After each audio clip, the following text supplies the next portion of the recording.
Sobre a convocação de ontem, ele tinha falado de um jogador da Inter de Milão, Carlos Augusto, que foi convocado, mas o Neymar tá fora. Boa tarde, Corpo.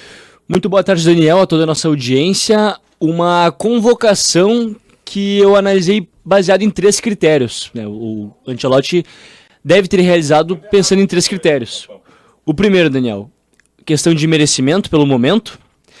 O segundo, conhecimento que o Ancelotti tem com os jogadores, de já ter trabalhado. E o terceiro, experiência na seleção, certo? Aí pelo momento, tem o Andrei, do Strasbourg, tem o Carlos Augusto, da Inter de Milão, que vai jogar agora sábado a final da Champions League.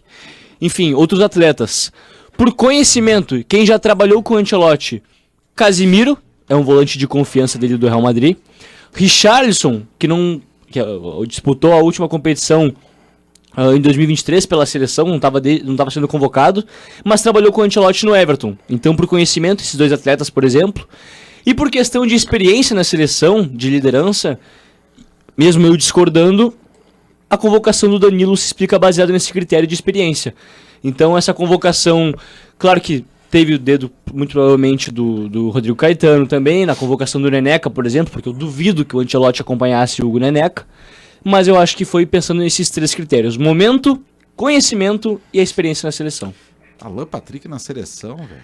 Estava na lista dos 50 nomes, né? Tu acredita nisso, Felipe Kobielski? Olha, entrei em muita discussão. Não na teoria da cavadinha, claro. Não, isso eu não acredito. Agora, em relação à não convocação do Alan Patrick, tá? Entrei em muita discussão com amigos meus que são colorados, que acharam um absurdo o Alan Patrick não ser convocado, porque o Brasil não tem um meia que nem o Alan Patrick. O Alan Patrick é muito craque, tecnicamente, muito craque mesmo. Mas ele é um jogador que, para nível seleção, ele não vai ter intensidade para ser titular da equipe, por exemplo. Ele não tem essa intensidade de um nível de seleção. Tanto que ele tem tido dificuldades em jogos recentes para jogar em Brasileirão, por exemplo. No jogo contra o Palmeiras, não apareceu, que solicitou um nível maior de competitividade. Contra o Atlético Nacional fora de casa, também teve dificuldades.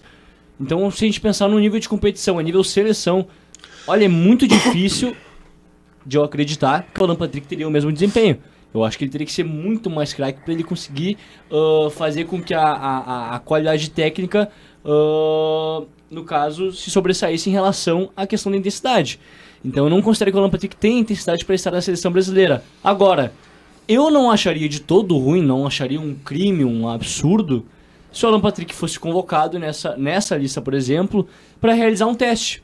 Porque ao mesmo tempo que eu tenho a minha opinião de que ele não serviria para a seleção por conta disso que eu falei, eu também não sou, enfim, injusto de comentar que ele não mereceria pelas atuações que ele teve ao longo das últimas 2 temporadas. Acho que ele poderia receber uma oportunidade, mas eu acho que não ia vingar. Mas honestamente, o futebol de seleções ele é tão intenso assim quanto o futebol de clubes europeu? É bem... eu tenho minhas dúvidas. Tá, mas tu acha que o Alan Patrick serve na seleção, então? Eu acho que serve. O Casemiro tá lá. Que intensidade Casemiro mostrou no Manchester United esse ano? O Casemiro da Liga Europa é um outro Casemiro. É um Casemiro Liga bem intenso. Europa. Cara, eu não sei se tu tem acompanhado o futebol lá da Europa. Não, é que eu, por exemplo, tenho acompanhado menos do que acompanhava antes. Se tu tem acompanhado essa temporada com mais... Eu não vejo mais toda essa qualidade na Liga... Pô, depois que a Champions League ficou gigante, a Liga Europa e a Conference... Não, ela baixou, mas em relação ao que o United apresentava, o Casemiro foi alguém que consertou o meio campo. Mas a gente tá falando do 17º colocado do campeonato inglês. Perfeito, eu concordo contigo. A final foi entre o 16º e o 15º. E o 17º. 17º. O Tottenham, o campeão, é o último time fora da zona de rebaixamento. Não, e outra, o Tottenham ganhou, foi um título culposo, o Tottenham... Exato. O United não quis ganhar. Não, o United não quis ganhar. Então, assim... A questão da intensidade foi o que eu falei. O Alan Patrick ele tem qualidade técnica, ele é muito craque, mas eu acho que pra função de um camisa 10 da seleção ele teria que ser muito mais craque. Eu acho que o Casemiro... eu não acho que ele deva ser. Eu acho que mas aí é que tá. Aí o ponto pra mim não é a intensidade, não é a força física que necessita. Não, é a qualidade.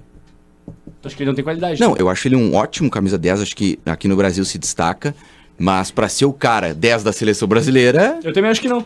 Eu também acho que não dá. Mas eu toco mais no ponto da intensidade, mas eu também acho que... acho que convocação tá aí pra isso, cara. É, seleção brasileira. Assim, eu gosto muito do Alan Patrick, tá? Convoca João Gomes. Acho o Alan Patrick um baita jogador de futebol, tem muita qualidade técnica para clubes aqui no Brasil, onde o futebol brasileiro tá num nível abaixo. Mas se a gente pensar numa Copa do Mundo, e agora não tem como não pensar o trabalho da seleção é pra Copa do Mundo ano que vem. O Patrick não tem, no meu entendimento, não dá pra ser jogador assim. Eu acho que ele agregaria, assim, sabe? Eu acho que é interessante ter. Ele traz uma característica diferente que o Brasil não tem. Mas só, eu não acho que... Ele não pode ser o cara titular, o dono e tal, claro da 10. Mas um cara que joga ali, fica ali no banco e entra num jogo enrascado, que o Brasil precisa ter mais a bola, mais o controle, virar alguma partida. Cara, eu lembrei muito agora da... Bate-falta. Uma história que o Douglas conta, né? O Douglas, barriga de cadeira e tal. Que quando foi convocado pra seleção, ele disse que foi dominar a bola, Douglas. Se atrapalhou no domínio, enfim, perdeu pro Messi, cara. E aí, quando ele olhou, o Messi já tava lá na frente, ele pensou, vou ou não vou? Os caras vão pegar ele. Ninguém pegou, a Argentina fez o gol e acabou. Por exemplo, ali a história do Douglas. Como que tu acha que teria sido a atuação do Alan Patrick contra a Argentina agora? Tudo bem que a seleção lá tá uma bagunça no geral, que não é a culpa de um ou outro jogador só individualmente, mas o que vocês imaginam que o Alan Patrick ia demonstrar de diferente, agregar contra a Argentina agora que o Brasil foi goleado, por exemplo? Eu acho que nada, que é um bom adversário. Não depende só dele, né, cara? O time do Brasil é uma bagunça. Mas botando isso de lado, de fato... Acho que não. Agregar. Entendeu? É esse meu pensamento. Só que assim, a gente fala, tá, beleza. É que eu entendo que a questão do imaginário, da ilusão, de que o que o Neymar ainda pode fazer. Mas hoje a gente as pessoas defendendo a convocação do Neymar. Não, hoje nos últimos 3 anos, o Neymar. Nos últimos 2 anos, tá? Nos últimos 2 anos, o Neymar não pode nem ser comparado ao Alan Patrick. O maior fã de Neymar ele não tá jogando. Está aqui ele não joga futebol há 2 anos. Falar dos últimos 3. O último desempenho do Neymar foi a Copa. Eu não quis botar 3 anos. Pode botar. Mas é o isso. O maior fã do Neymar que eu conheço está aqui à minha esquerda, Felipe Kobielski. E o Felipe Kobielski é claro em dizer que o Neymar não tem que estar na seleção. Como é que tu vai querer o Neymar na seleção? O Neymar não consegue jogar no Santos, velho. Mas ele é o 10 agora. Mas isso que eu ia falar. Ele é a ficha 1 para ser o 10 da Copa. Mas só vai ser ele melhorar. Eu sou muito fã do Neymar, pelo jogador que ele já se mostrou ser ao longo da carreira, mas... ele não existe hoje. Ele não existe. Como é que eu vou defender ele? Hoje o Neymar entra em campo no Santos e ele é comum. Agora, dito isso, se ele... Quando entra em campo. Num futuro utópico milagroso, se ele volta a ser um pouco do jogador que ele era em questão de intensidade, se ele volta a ser o Neymar da Copa de 22... não. E vou te falar, o Ancelotti acredita nele, tá? Não, mas não tem como tu duvidar muito, assim, porque sabe o que esse cara já fez? O problema todo é que, e a nossa seleção brasileira, ela, historicamente, ela já passou por isso. Seu melhor jogador, todo detonado, sem joelho, sem nada, o cara confiou nele, Filipão, levou a ganhar a Copa, entendeu? Destruiu a Copa. O Neymar, ele tem uma chance que foi a mesma que o Messi teve na última Copa, na Copa do Catar. Eu não acredito que o Messi vai jogar a próxima Copa. Eu acho que pior é que acho que vai.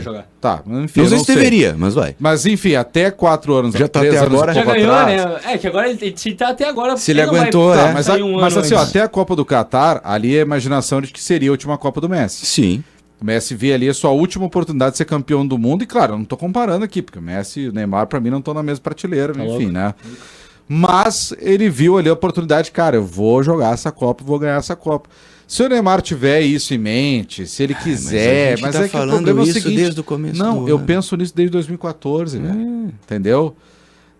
Eu acho que a Copa do Neymar, que o Neymar poderia ter arregaçado, tem um problema. 2010. O Neymar tem um problema para viver o conto de fadas do Messi. Ele tem uma questão que o Messi nunca passou. Ele tem sucessivamente diversas lesões gravíssimas. Sim. O Messi não tem isso. Tá, mas assim, Tim, vamos falar uma coisa assim, ó. Ele tá com 30... Neymar? 32. É 2? Vai fazer 3. Tá, 32 para 33. Para um jogador hoje é tranquilo. Se o Neymar, ele é um ano mais novo que o Neymar conseguisse focar, cara, o negócio é o seguinte, eu tenho 1 ano agora para me preparar para a Copa.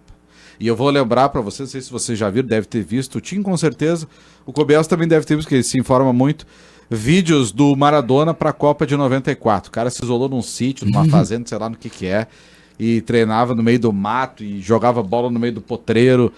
Se o Neymar fizesse... Rock Balboa style. É, tipo assim, exatamente. Se o Neymar focasse numa parada dessa, cara, pensa, é a minha última Copa, eu tenho 1 ano até a Copa, os caras contam comigo e eu vou jogar essa Copa. Parasse de noitada, de suruba, né? Suruba é palavra. De fazer filho. Acho que não. Só focasse na carreira dele 1 ano, velho. Ele poderia, sim, o ano que vem ser um cara importante pra seleção. E aí depois larga. Aí depois é o seguinte, aí se aposenta, vai É que não é tão simples, né? Ele já largou.